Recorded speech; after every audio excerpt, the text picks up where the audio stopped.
the mass canceling of their trips to the United States by Canadians and other people around the world is not something that domestic travel can compensate for, like the economic impact of all these canceled hotel reservations, canceled golf trips, canceled resort vacations, canceled restaurant reservations is not something that the domestic US economy can absorb right now, because we all know that Americans are hurting so bad that they voted for Donald Trump based on him lowering grocery store prices. So I'd love to hear what the administration's plan is for economic stimulus of the US tourism industry, given that I think we're going to likely see it crater this year. They're going to war Hi, beautiful people. Welcome back to my YouTube channel. Thank you for stopping by, supporting your girl once again on this channel. So all credit goes to the creators in this video. So guys, in today's video, Canada is boycotting the US. Let's see. typical tariff, Justin Trudeau or Pierre. No. This is huge. This is huge. The U.S. Travel Association has basically said that there is economic disaster on the way if the Americans can't figure it out. Basically saying that the Canadians are no longer waiting for the government to help defend itself, that the Canadian citizens themselves are standing strong, standing firm, and fighting back. And they are not traveling to the U.S. Now, they are anticipating 10%. Now, if it's just 10% of Canadians, it means there will be 2 million fewer visits from Canada to the U.S., which equals about $2.1 billion in revenue that the Americans will no longer receive, putting at risk 144,000 jobs.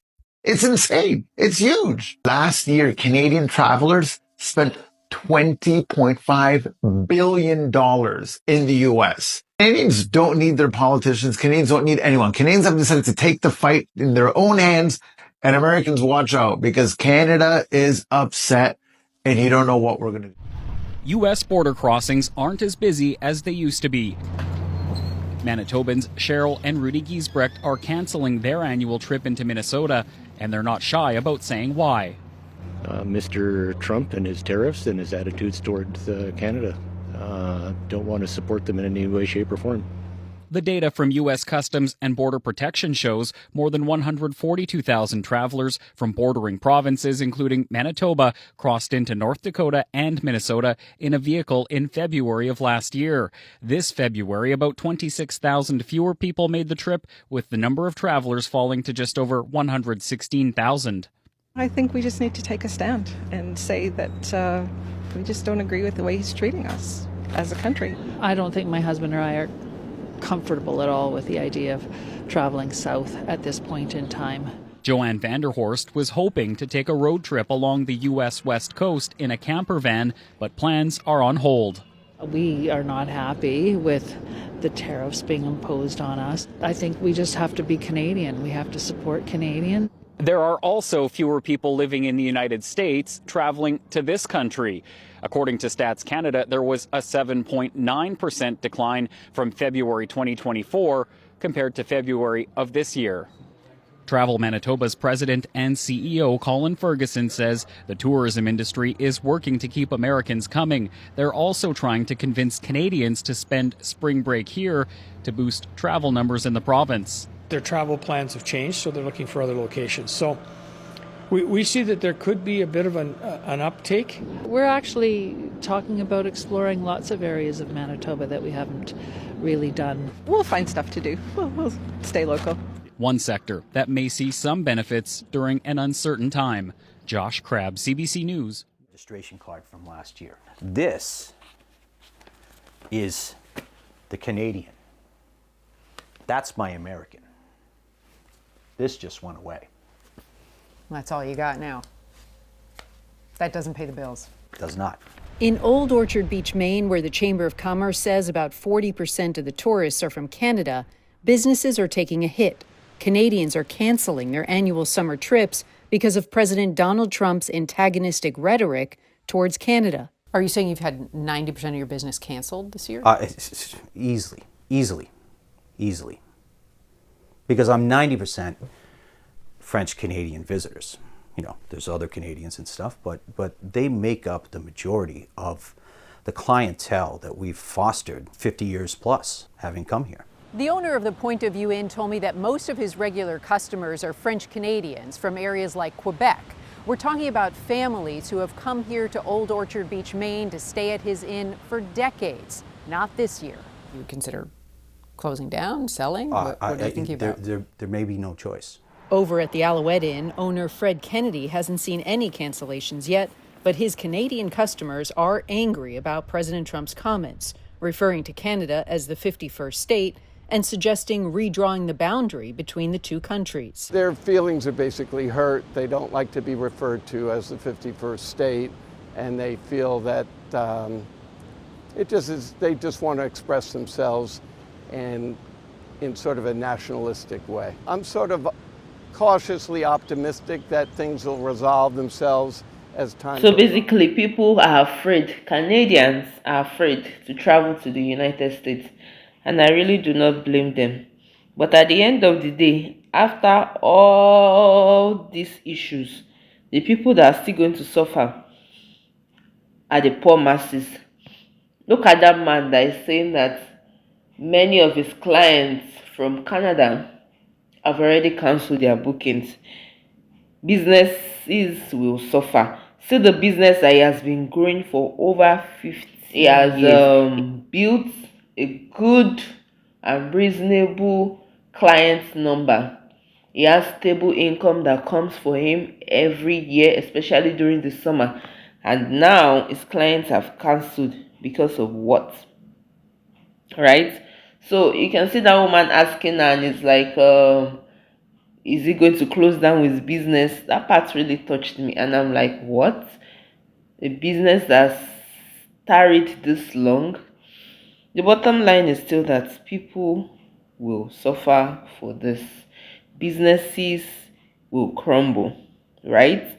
Canadian summer flight bookings to the US have dropped over 70% compared to last year.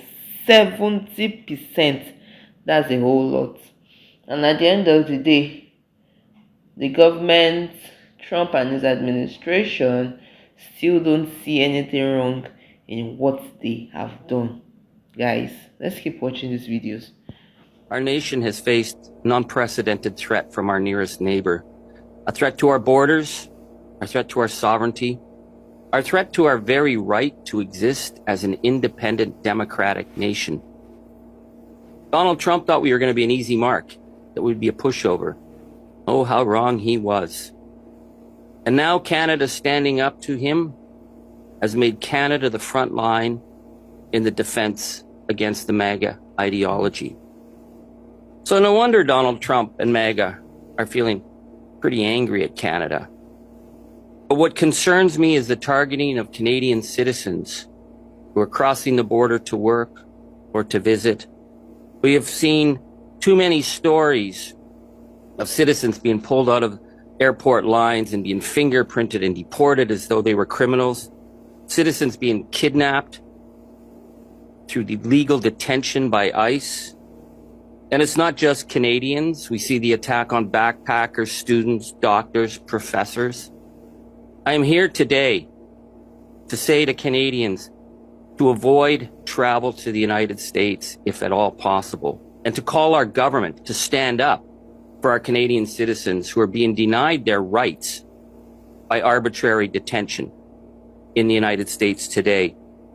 Canada must stand up for our citizens and for the rule of law. Because what we're seeing, for example, with cops pulling over the folk duo Cassie and Maggie to harass them for being Canadian is not the actions of a democratic nation. People whose phones are being seized and searched for any kind of incriminating evidence that they're somehow progressive or woke, that's not the actions of a democratic nation. That is the creep of totalitarianism.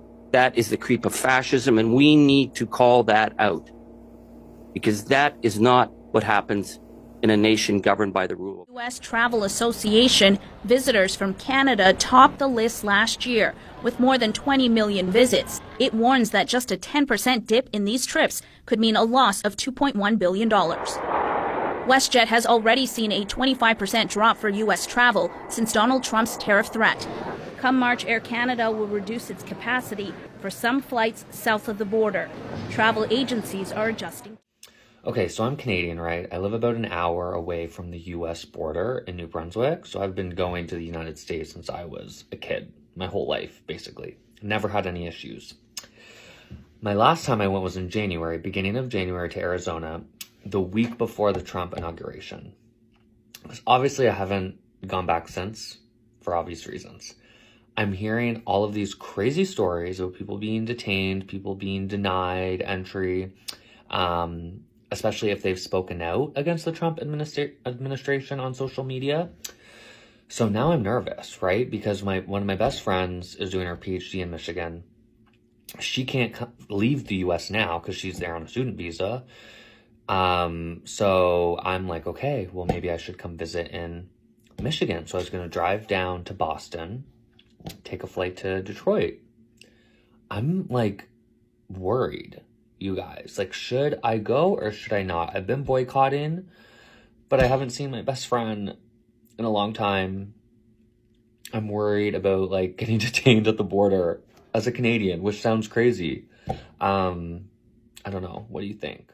Oh, I did a thing today. Actually, I canceled a thing today. Have a look.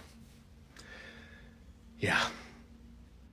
In April, I was supposed to go to New York for a vocal workshop with a bunch of people, and I canceled the trip today. Canceled my trip.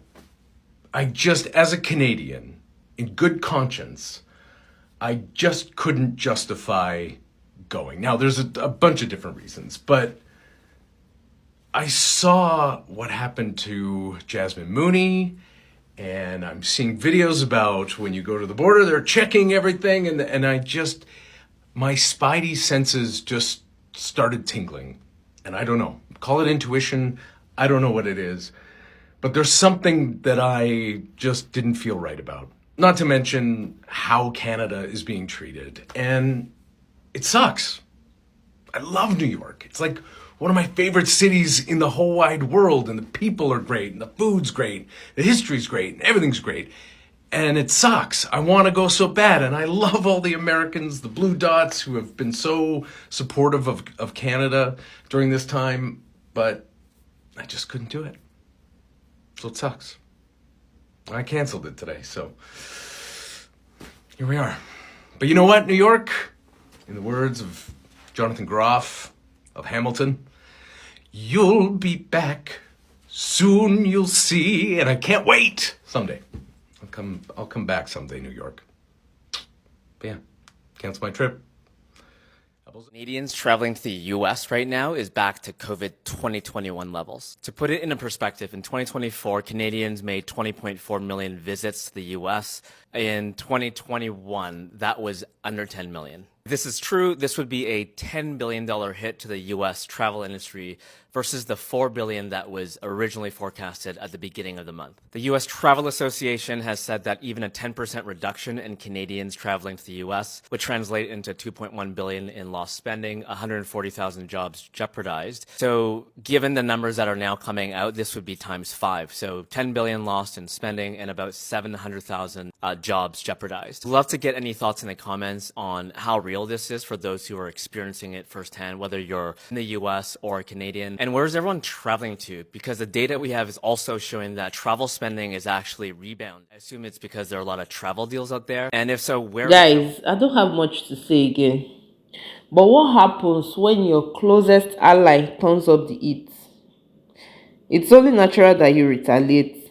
Because Canada is showing the world that even a friendly neighbor can push back hard, right?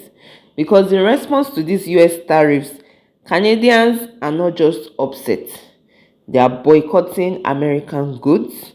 They are canceling, they are reshaping their economy in real time.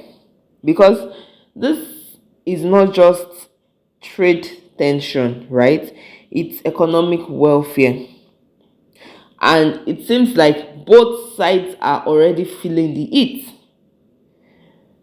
Oh gosh, because trust is being eroded, billions are being lost. But thinking about it, I just have one thing in my mind, that isolation does not always make a nation great, right? It just makes it stand alone. What you guys think in the comment section. Thank you for listening. Please don't forget to like, share and subscribe, and I'll see you in my next video. Please stay safe.